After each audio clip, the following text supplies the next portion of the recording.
and eggs, purelypoultry.com has both the chickens and supplies you need to raise your own poultry. Would you like pets who produce eggs you can barter with? Your own source of clean meat?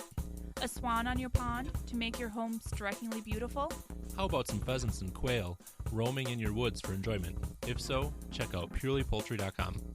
Burger House 41 is open at 1860 West Mason in Green Bay. You're invited to indulge in one of life's simplest pleasures, a great burger. We're grilling up 15 fresh signature burgers and have over 30 craft beers for the perfect pairing. Experience Wisconsin's best flavors, including white cheddar cheese curds, a variety of specialty sandwiches, milkshakes, and gourmet frozen custard. Burger House 41 at 1860 West Mason is open at 11 a.m. daily. Taste Wisconsin. Taste amazing. 6%? 7%? That's a lot of money. I might as well just do it myself. Well, that might be true, if a lot of that money you're paying a real estate broker is going toward outdated methods, unnecessary fancy offices, and overpaying executives for a lifetime of service. But you don't need to go that route. Silver Compass Realty is a full-service real estate brokerage serving all of South Central Wisconsin, and the commission is negotiable. Silver Compass will explain exactly what they're going to do to help you buy or sell a home, how that will help you reach your goals, and stand right beside you every step of the way. They want to be your broker, your expert, even when you're not in the middle of a transaction. Silver Compass Realty, helping you find your way home. Contact them today at silvercompassrealty.com or call 608-361-8608. Silver Compass Realty, helping you find your way home. Welcome back to the Free People Show, episode 21. I'm here with co-hosts Patrick Baird and Miles Kristen, and we are talking about the mess that is our higher education system in terms of funding, specifically the humanities, but we're talking about other things as well, trying to have some standard by which we're measuring the education that's being provided by the people who fund that education by stealing it from us, basically at the barrel of a gun. So we're going to pick up this conversation. We talked a little bit about, before the break, about having some sort of standard.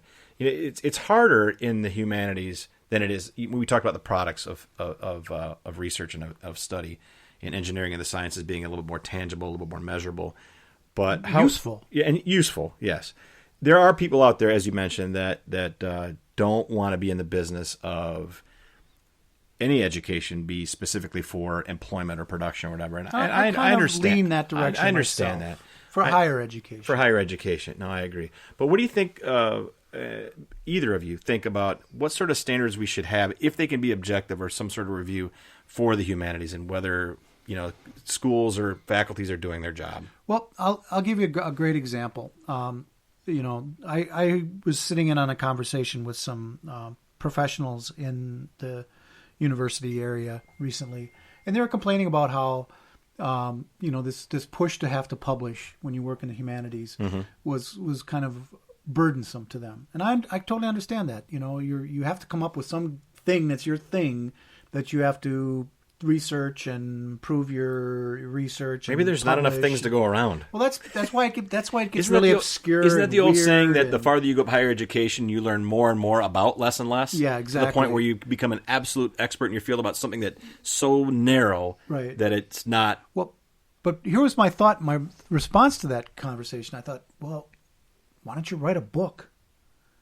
You know what? Does somebody have to buy it in order for it to be successful? Somebody, a publisher has to want to publish it. Mm-hmm.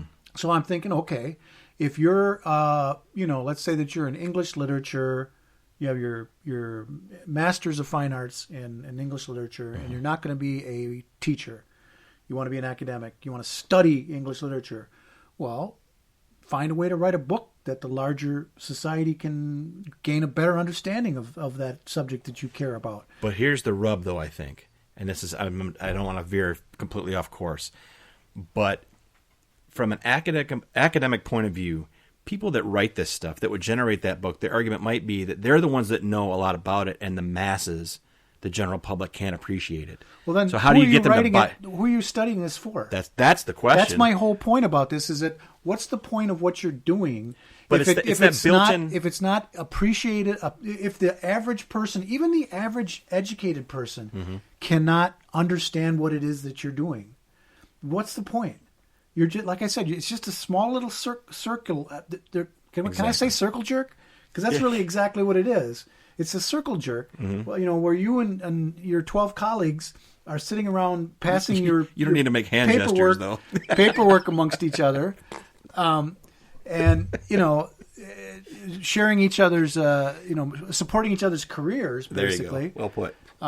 So that's what I'm saying. Let's get back to and then they humanities being something that serves a definable, larger purpose. And then they just write recommendations for each other.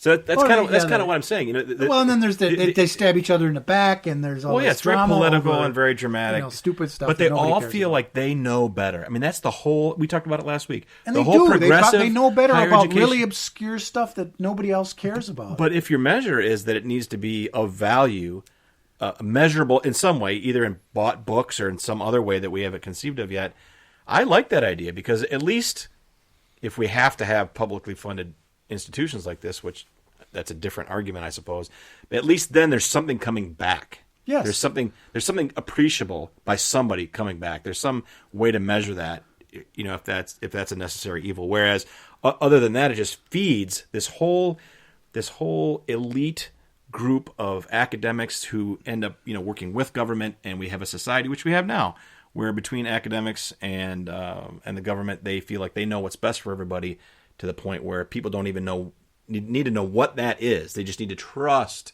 They become the high priests, right? Where you can't question them. And they have the secret knowledge that only they possess. Yeah, and so if you're the student that goes off on your own and finds a guitar in a cave, let's say, and it's this thing that's very old and part of a culture that's been forgotten because the high priests have taken it over, and you bring it forward, and the I shouldn't go to. It sounds like 2112. It's our bumper music going into the last break, but it's a Priest of Syrinx. It's a parable, though. We didn't use that going into second break. Yeah, which was the last break. I think it was the last break. Good thing I can't hear, but the engineer can, and he's telling me what the break music was. At any rate, but that's the way that's such a good parable, and why that song has resonated throughout the years, is because people feel like they're the kid that goes to the cave and gets the guitar, and they come up with an idea, even if it's an old one. They haven't even discovered it themselves. They just discovered some old artist, some old way of looking at things. Bring it forward, and if it doesn't meet the agenda of the current elite, in the kid's mind, teachers, parents, as you get older, might be whoever, the government, your peer group, more academics, it doesn't get accepted, it gets shunned. And then how do you feel? Well, and then what's happened to your idea of what a human being is and what truth is? And by focusing back on more tangible goods for larger society, like educating or exposing people to knowledge, the broad section of the populace to knowledge, we get away from this destructive stuff that is, corroding civic values, that is, creating a generation of students who are going to be aggrieved at every little thing that happens to them in their life, that aren't prepared to confront ideas that they find to be objectionable. Good literature and study of history and humanities, that'll prepare you for stuff that you're not prepared for. Mm-hmm. And it's one thing to say, we're just going to construct a world in a bubble where everything's going to be perfect and everybody's going to agree on what's right, and therefore we don't have to worry about conflict or debate or dissent, because there will be none. And then what happens is everyone will be on the same plan. People have to leave school at some point and go out into the world, where it just doesn't work that way. For better or worse, it just doesn't work that way. You have to deal with people in a constructive fashion. You have to deal with people you don't agree with. And what will happen is they'll either just fail miserably, which some have done, or they'll feel like they're recovering from a cult. People that survive cults and they come out the other side and they're like, wow, I was really messed up, and it cost years of my life and productivity, and you have to start over at whatever age I am, and I was really brainwashed, and I'm really pissed off at the people that did that to me. I allowed them to have influence over me, and it got out of control. There'll be some backlash too. Hopefully, I guess maybe I'm being optimistic that people are going to rediscover a more classic sense of education and a more traditional. I'm not way optimistic. Well, yeah, at least for some, I am, because you can see. I believe that people are that way, so they'll rebel against this brainwashing as well at some point and reject it. And just like many people do now, when you talk to young kids about music, there's two things going on. Number one, they like to tell you about the newest thing, right? The kids always want to be ahead of the game, and once other people have heard of this artist they've discovered, the shine comes off the apple a little bit. But they also like to dig last year, well, or last month or whatever, But kids also like to discover something old, pull out, be the first one in their dorm to like have Robert Johnson, or Brian Eno, children, Brian Eno, or whoever. They like to dig that out and say, hey, this is something really old and really cool, and you can only get it on vinyl or whatever it is. Toss them in the water. Whatever it is. So that's why I'm hopeful, because people want to be different. And that's part of what's going on now. But at some point, there'll be enough people that say, hey, this is baloney, and go back and discover things like what I wanted to bring up.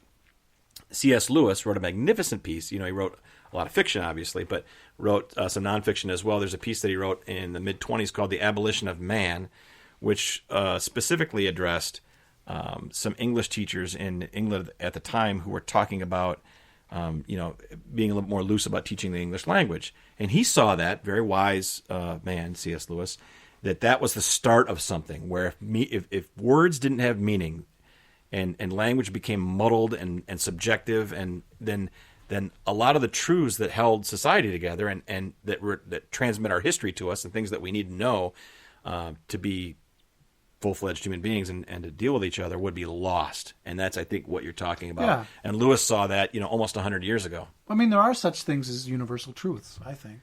Well, I think that it's always better to treat other people, the golden rule, to treat other people as you would have them treat you. And there's a universal truth. There's a moral aspect to that. There's also a utilitarian aspect to that, too, right? Yes. And that's why the utilitarian aspect is it makes for a better society. Yeah, I think it's really amazing. You're going to be happier. Just yes. You are going to be happier if people leave you alone, and the price you pay is leaving them alone. If that's what it is, setting aside any other ideals or morality that and that's why I think it's interesting that when people are libertarians, where they get to. I mean, we talk a lot about what people read first or how they made their way to it, but in general, I think people have come from some understanding or belief of what human beings should be in a moral sense, or it can be a very, very utilitarian sense too. And in either case, I don't really care, because it will result in a society where people are leaving each other alone, and the reasons that they're doing that aren't important. Right. Good civic values are utilitarian. I think it's amazing that there's this spectrum of all these professors of all different types who are all being attacked because of one